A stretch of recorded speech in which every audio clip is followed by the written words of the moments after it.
Bonjour à tous, nous sommes le 4 octobre 2024 dans le marais du Glogélas. Dernière vidéo sur ce lieu, c'était le 9 septembre, à côté du chêne, là, 100 mètres, le chêne avec beaucoup de lierre. Et là, à 10 mètres de ce chêne, il y avait un nid de guêpes germaniques détruit. Donc nous allons voir la suite de la digue et les débits extrêmes qu'il y a partout.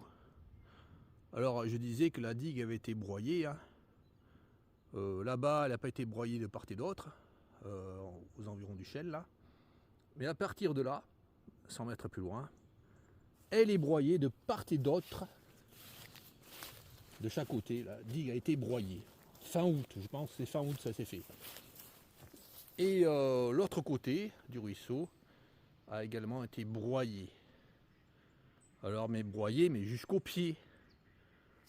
Alors regardez, on voit les marques de raclage de la rive. Bon là ça fait de nombreuses années qu'ils font ça, hein. J'ai vu un gars un jour dans cet endroit là. Je lui ai dit que c'était pas bien de faire ça là. Bon le gars il a mal pris, genre monsieur vous êtes plus fort que les autres. Non c'est pas ça la question, c'est que bon, c'est quand même évident. Là, regardez là. Raclage de la terre jusqu'au pied du ruisseau. Pour dire l'échelle, là, le fond du ruisseau là fait 4 mètres de large. Ce qui s'est passé depuis là, à plusieurs reprises, à force de faire des raclages des bordures, voilà ce qui s'est passé. Effondrement des digues.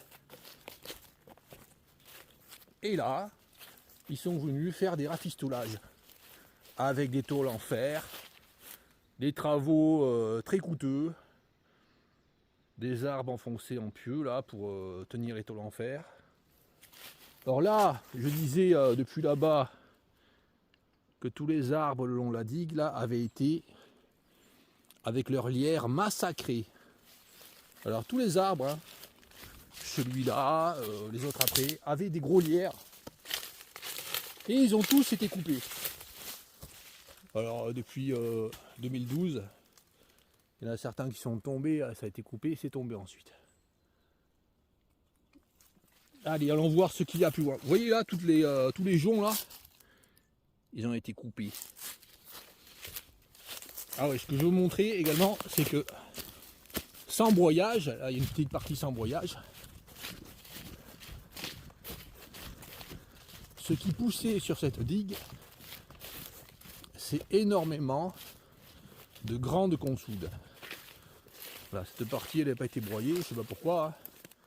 Bon, le gars il a dû vouloir partir déjeuner, j'en sais rien. Il y a beaucoup de cette fleur, la grande consoude. C'est une plante de la famille des Borraginacées, dont les fleurs sont extrêmement butinées. Et les feuilles sont rêches. Enfin, ça avec plein de petits poils. La grande consoude. Donc, là, sur cette digue, il y avait également énormément de cette plante là. Là.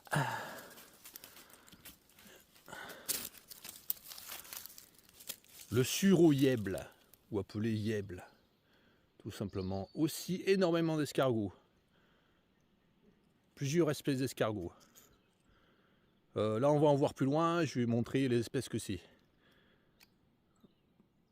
Donc, le sureau-yèble massacré sur des centaines de mètres, hein, le long de la digue. Je remarque qu'aux endroits où j'ai fait des films, endroits dans les zones Natura 2000, où il y a la renouée du Japon, cette renouée du Japon n'est pas du tout éliminée. Alors que là, ce sont des centaines de mètres de lièbles, plantes autochtones, hein, qui ont été broyées. Regardez ça, comment c'est débile. Toute longueur là. Alors qu'avant, c'était pas fait. Allez, allons plus loin.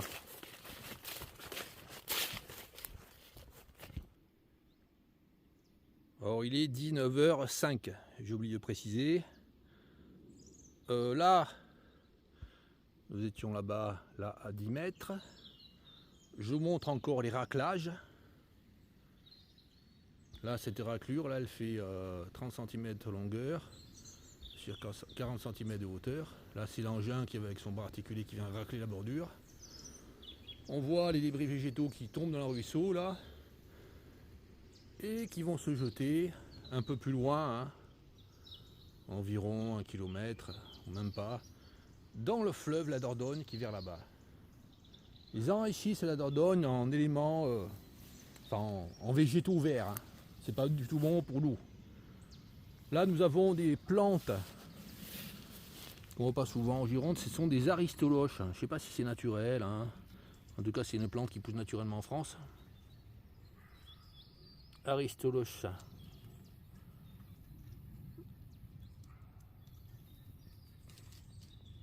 C'est probablement l'aristoloche qui est une plante haute, nourricière, de la proserpine et de la diane. Deux papillons hein, qu'il n'y a pas du tout en Gironde, qui se trouvent en bordure de Méditerranée. Allez, allons plus loin, vers là-bas. 100 mètres plus loin sur la digue, objectif atteint. Une digue avec une seule espèce de graminée. Car ici, ils ont tout broyé. Les plantes sont devenues en bouillie. Ils font ça chaque année. Je vais le faire une année 2 fois, une autre année 1 fois. Enfin, ils le font 1 fois par an, au moins. Là, ils l'ont fait fin août, hein, à un moment de l'année où il y a plein de papillons qui se trouvent au stade de chenille. À leur dernier stade hein, de chenille. Ils ont fait ça, mais ils ont broyé plein de papillons, plein de chenilles. Ils ont tué plein de papillons donc. Et également, sur cette digue, il y avait plein d'escargots. Nous avons un petit endroit là où il y a encore des escargots, car ça n'a pas été broyé. 10 mètres plus loin, les racleurs de bordure ont été très actifs. On peut voir que ça a été raclé, la terre là. Là, ils ont raclé également ce frêne avec une grosse blessure. Et après, ben, souvent les frênes, après ces blessures là, meurent. Allez, allons plus loin. Nous étions vers là-bas, plus de 100 mètres sur la digue. Là, nous avons un gros peuplier noir. Très très gros. Hein. Donc il fait presque 2 mètres de diamètre, hein, de tronc. Il est plat classé dans les arbres remarquables. Là. Il y a des livres qui ont été faits là, sur la Nouvelle-Aquitaine, enfin sur toutes les régions de France. Hein, qui montre les arbres classés. Mais celui-là, il n'est pas classé. Hein. Il s'en fout complètement. Hein. Alors, il y en a certains qui sont classés comme ça, des arbres autochtones. Mais souvent, ils classent des arbres type le magnifique Sephora du Japon de telle place, le magnifique Polonia de telle place, à tel endroit qui a 150 ans. Et puis, ils disent la taille des arbres. Ils disent pas en diamètre du tronc. Ils disent en circonférence. Complètement débile. Dans certains livres, hein, pas dans tous les livres. Hein. Là, il y avait un lierre, un beau lierre qui grimpait. Hein. Donc il n'a pas été tué, heureusement, hein, mais il a été vraiment très gravement blessé. Hein. S'il n'a pas été tué, c'est pas du tout intentionnel. Hein. Le gars, s'il était passé un petit peu plus près, il aurait tué le lierre. Il n'aurait aucun scrupule à tuer ce lierre, là, ce gros lierre. Peut-être aussi vieux que l'arbre. Moins vieux que l'arbre, je pense, à celui-là. Allez, là on peut avoir une absurdité extrême. Sur le bord de cette digue, il y a un arbre qui pousse. Et qu'est-ce que c'est cet arbre? Un robinier faux acacia. Un robinier faux acacia bien lissé, super lissé. Il ne touche pas là. Hein. L'arbre sacré. L'arbre sacré, alors c'est un arbre qui vient de l'Est de l'Amérique du Nord. Enfin, de l'Est des États-Unis. Au départ, puis après, il s'est étendu dans tous les États-Unis presque. Il est dans toute l'Europe. Enfin, il est là partout. Hein. C'est une plante invasive en France. Hein. Ce robinier faux acacia. Là encore, des robiniers faux acacia. Hein. Là, partout, là. On voit que ça a été raclé là jusqu'au pied du ruisseau, hein, en enlevant tout ce qu'il pouvait voir comme végétation qui protégeait justement de l'érosion. Hein. Là, un gros tas de végétaux broyés qui forment un bouchon.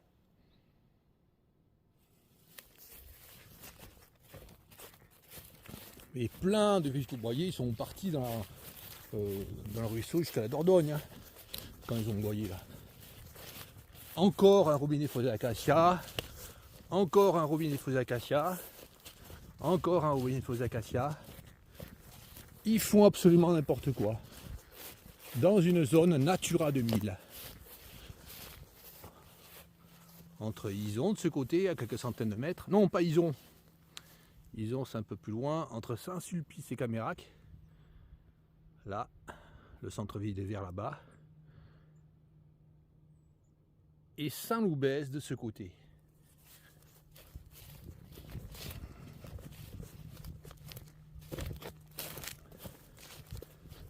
Là, nous avons un frêne.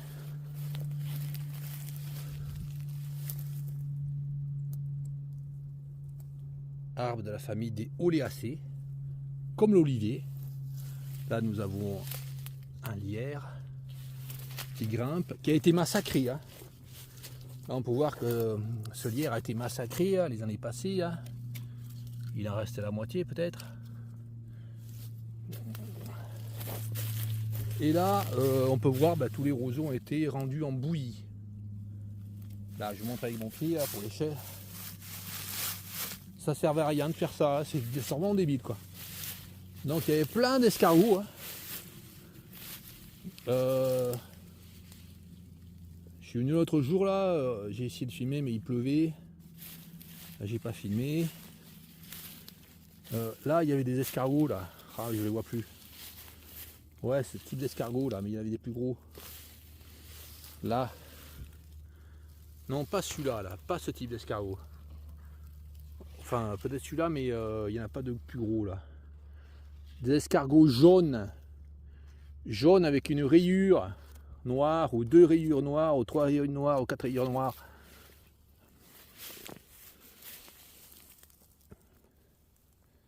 Ça s'appelle les. Ah ouais, j'ai pris une note. Ça s'appelle l'escargot des haies ou l'escargot des bois.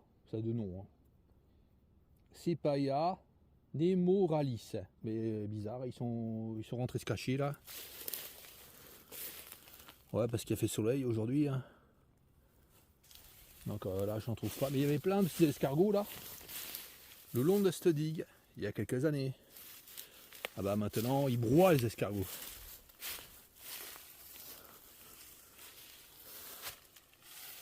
Allez, allons plus loin. Vers là-bas. Ah, qu'est-ce qui s'est passé là? Ça, c'est l'effet broyage de digue. Après, ils sont revenus là. Voilà, réparation avec une tôle. Là, ça fait 1,50 m de hauteur. La tôle là, ça fait 3 mètres. À peu près, le bouchon là. Voilà, effondrement de la digue. Parce qu'ils ont fait ça. Ils ont nettoyé. Là encore un peu plus loin. Ah ben la digue n'était pas assez haute. Ils ont mis des rustines en tôle. Là, des arbres qui poussent, hein, des robinets faux acacias. Hein. Voilà, je pense que de ce côté, c'est plus la zone Natura 2000. Je pense que la zone Natura 2000, c'est là. Là, ce grand pré, là. Et puis, le panneau, il est vers là-bas, là. Vers là-bas, là. Un peu plus loin que les grands arbres, là. Il y a un panneau. Zone Natura 2000. Vous rentrez sur une zone Natura 2000. Et puis là, il y a un engin aussi qui rentre. Avec ses grosses chenilles, là. Large de 60 cm au moins. Qui vient tout écraser, hein. La zone humide. Alors, ils disent... Il y a tel animal, bon, qui vont se faire écraser. Hein. Là, un énorme bouchon végétal. Tous les roseaux, tous les suroyèbles, bah, se sont accumulés là, ça fait un bouchon. Alors dans les virages, comme ça fait un bouchon. L'eau monte plus, ça commence à grignoter sur les bords. Et après, bah, la digue elle cède. D'autant plus qu'elle n'est pas maintenue par des racines. Allez, on va voir plus loin encore. Ah ben là déjà on voit là. Encore hein, un endroit rafistolé là-bas.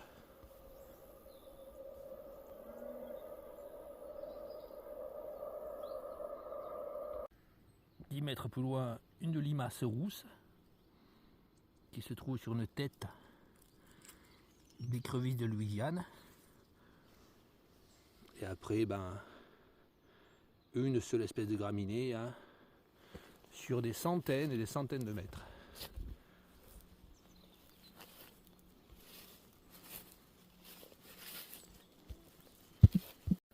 Nous étions là-bas avant le virage là. Il y aura un rafistolage de 20 mètres de longueur, de tôle ondulée là. Et encore là, un rafistolage de 20 mètres de longueur en tôle ondulée.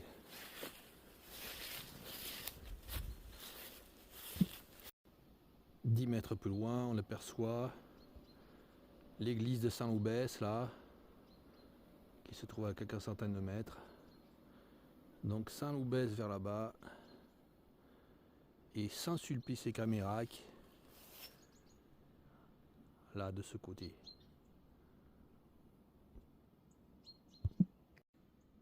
10 mètres plus loin, là nous voyons dans le ruisseau cette plante là avec les feuilles nervurées. Bon, ça c'est la Jussie. Ça c'est la Jussie rampante.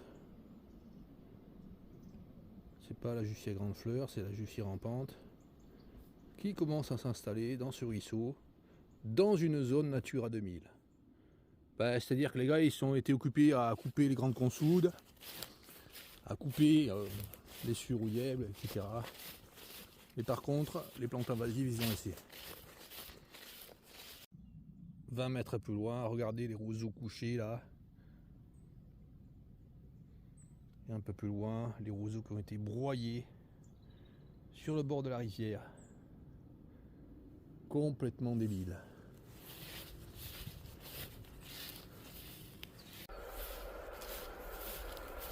« 100 mètres plus loin, nous approchons de la route là, qui faut à la jonction Saint-Loubès, Saint-Sulpice-et-Camérac.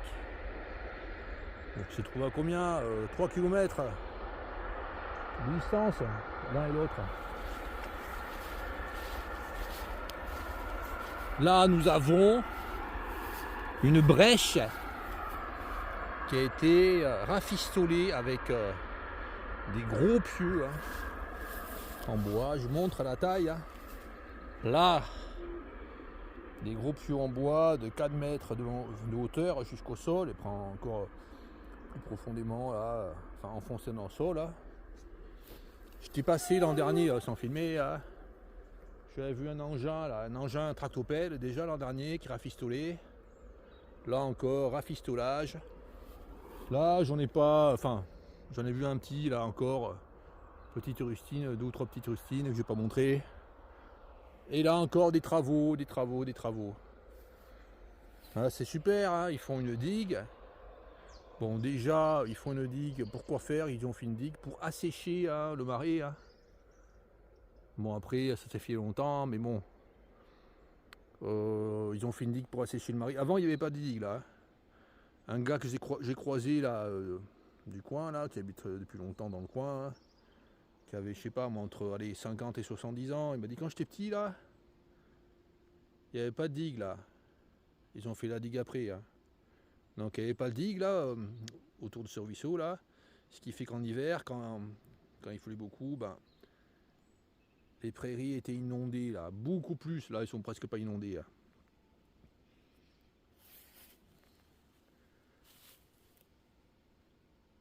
Donc le résultat du broyage des digues, c'est évident, hein, c'est évident que ça allait arriver. Hein. Plein de brèches. Nous étions là-bas, 20 mètres. Donc là, ils ont fait un talus. Hein. Probablement qu'ils vont mettre la terre là, contre, avec un tractopelle. Là, plein de terre a été apportée. De l'autre côté, là, ils vont faire encore des travaux et des travaux. Hein. Bof, ils s'en fichent les gars. De toute façon, c'est payé par le contribuable, tout ça. Hein. Ils n'ont rien à foutre, les gars. Ils viennent broyer, ça fait des brèches. Après, ça fait des travaux. Ça nécessite des travaux. Hein. Enfin, dans le sens de vouloir contenir l'eau, là. Et après, bon, c'est payé par les citoyens. Ils n'ont rien à foutre. Hein.